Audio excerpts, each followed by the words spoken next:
संस्कृता हरि ओम कथमस्ति मम विश्वासता अस्ति सर्वेषां कुशलमस्ति। तो आज हम लोग पढ़ेंगे उपसर्ग। क्या पढ़ेंगे? उपसर्ग पढ़ेंगे, है ना। संस्कृत में उपसर्ग पढ़ेंगे।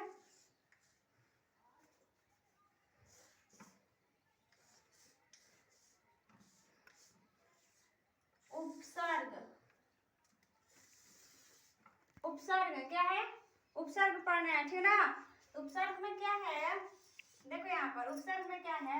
उपसर्ग, उपसर्ग धातु अर्थ, उपसर्ग धातु अर्थ बलादयंत्र नियते। इसका मतलब हुआ कि उपसर्ग है धातु अर्थ, जो धातु का अर्थ है, ठीक ना।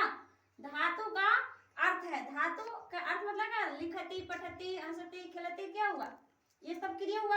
इसमें क्या पठ लिख सब क्या हुआ? धातु में जो होता है कि धातु का अर्थ जो होता है उसमें क्या हो जाता है कि बदलंत यंत्र, उसमें उस अर्थ में क्या हो जाता है? बदलाव हो जाता है। क्या हो जाता है? उसमें बदलाव हो जाता है। किसमें? धातु का अर्थ में, ठीक ना। कब होता है? जब उपसर्ग लगता है तब क्या होता है कि धातु का अर्थ में बदलाव होता है। और बदलाव ऐसा होता है बहुत मतलब चमत्कार जैसा हो जाता है, ठीक ना। नियते, नियते मतलब क्या होता है? नियते मतलब क्या होता है? ले लेता है। क्या होता है? नियते बदला, नियते अपना जो रूप होता है वो क्या होता है? बदल लेता है, ठीक ना। उल्टा हो जाता है, ठीक ना। सीधा का उल्टा हो जाता है। कब?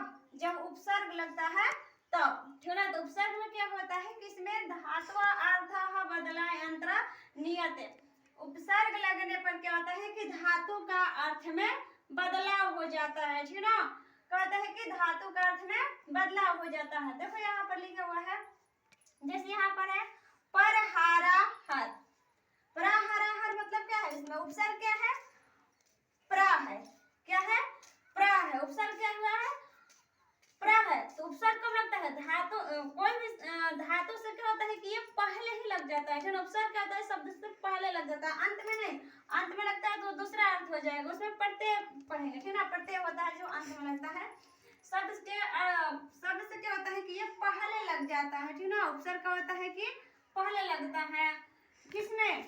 धातु में। तो धातु में जब लग जाता है तो इसका अर्थ उल्टा हो जाता है, ठीक ना, बदल जाता है। तो जैसे यहाँ पर परहाराहर, समहार, तो इसमें क्या उपसर्ग क्या है? सम है। उपसर्ग क्या है इसमें? सम है। बिहार, बिहार में क्या है उपसर्ग? वी है। क्या है? वी है। इसमें क्या हुआ? वी है। शब्द से क्या लगा है? पहले ही लगे है उपसर्ग, ठीक है, वी है। परिहार, परिहार में क्या है? परी है। क्या है? उपसर्ग परी, परी है, ठीक। परिवत, अब इसमें क्या है? वहां पर है वत। अब यहाँ पर देखो क्या है कि उपसर्ग की शक्ति के प्रयोग से धातु का अर्थ बदल जाता है। उपसर्ग में इतना शक्ति होता है, ठीक ना। उपसर्ग में इतना शक्ति हो जाता है कि धातु का अर्थ बदल जाता है। पहले ही बताया है कि उपसर्ग धातु अर्थ बदलयंते नियते। कहता है कि धातु का अर्थ इतना मजबूत है कि जब भी धातु में उपसर्ग लग जाता है तो इसका अर्थ में क्या होता है? एकदम बहुत बदलाव हो जाता है, बदल जाता है। यहाँ पर हिंदी पर मैं लिखी हूँ यहाँ पर, ठीक ना, कि उपसर्ग की शक्ति के प्रयोग से धातु का, उपसर्ग की धातु के प्रयोग से धातु का अर्थ बदल जाता है।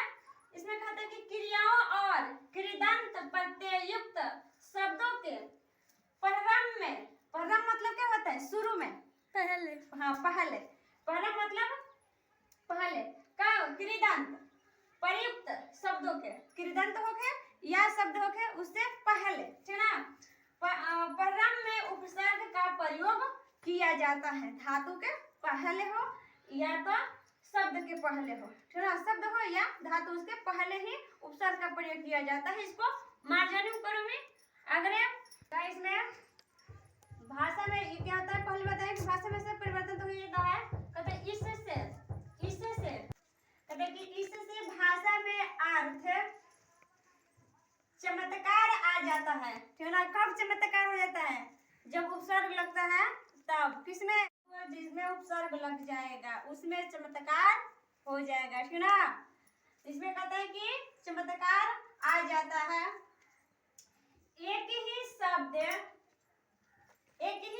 में कहते हैं कि एक ही शब्द में भिन्न उपसर्गों का प्रयोग करके अनेक अर्थ प्राप्त किए जाते हैं। कहते हैं कि शब्द जो होता है में भिन्न उपसर्गों का प्रयोग करके भिन्न भिन्न जो होता है उपसर्ग को हम प्रयोग कर देते हैं। भिन्न भिन्न उपसर्ग कब होता है? उपसर्ग 22 होता है, लिखे हैं बताए हैं। कहते हैं कि उपसर्गों का प्रयोग करके अनेक अर्थ प्राप्त किए जाते हैं, ठीक ना। शब्द में हम उपसर्ग लगाते हैं तो अनेक अर्थ को प्राप्ति हो जाती है, ठीक ना। तो अनेक अर्थ हम प्राप्त कर जाते हैं। संस्कृत में उपसर्गों की कुल संख्या 22 है। कितने हैं? 22 है। द्वाविंशतिः, ठीक ना। कति उपसर्गाः सन्ति? तो द्वाविंशतिः सन्ति, ठीक ना। कति उपसर्गाः सन्ति? तो द्वाविंशतिः उपसर्गाः सन्ति। मतलब 22 उपसर्ग होते हैं। कितने होते हैं? 22 होते हैं। कितने होते हैं? 22 होते हैं। किसमें? संस्कृत में उपसर्ग 22 की किसमें होता है? तो संस्कृत में 22 उपसर्ग होते हैं, ठीक ना। तो संस्कृत में कितने होते हैं? 22 उपसर्ग होते हैं। अर्थ नहीं बदलने पर भी चमत्कार आ जाता है। अगर अर्थ नहीं भी बदलता है तब पर भी चमत्कार बदल जाता है, तब पर भी चमत्कार आ जाता है, ठीक ना। कभी कभी एक ही क्रिया या शब्द में एक साथ 2 या 3 उपसर्ग का प्रयोग हो जाता है। एक ही शब्द रहता है और उसमें क्या हो जाता है कि 2-3 गो उपसर्ग आकर जुड़ जाता है, ठीक ना। कितने? 2 या 3 गो जुड़ जाता है उपसर्ग, ठीक ना। एक ही शब्द रहता है लेकिन उसमें क्या होता है 2 गो 3 गो उपसर्ग आकर जुड़ जाता है, ठीक ना। इसमें क्या है कि जैसे में क्या है 2 गो 3 गो उपसर्ग जुड़ने वाला कौन है? संस्कृत है, ठीक ना। संस्कृत जो है इसमें